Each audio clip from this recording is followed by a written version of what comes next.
На яго карцінах купалы храмаў і дамы, якія адлюстроўваюцца ў вадзе. Беласнежны катар і палявая сцежка, акружаная рамонкамі і сланечнікам.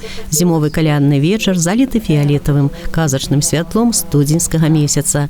Олег Валушка аб'яднаў усе свае работы пад назвай «Мір пасля перамогі». Карціны настолькі яркія і аптымістычныя, і нікому зусім не верыцца, што іх ствараў чалавек без рук. Яркія фарбы, шмат сонца, цяпла і святла.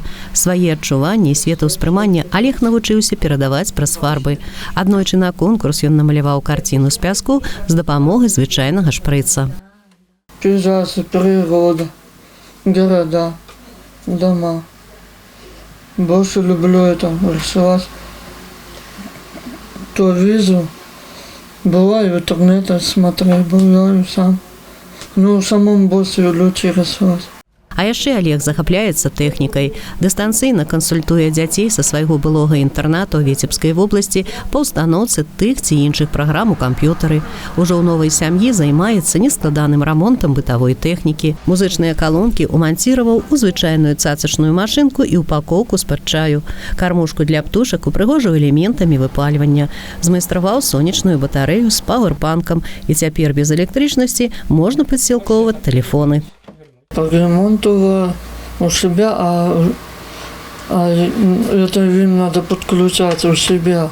Пока мой эфир, потом я там подсказываю, как им надо настроить так, что мне было удобно им помочь через компьютер.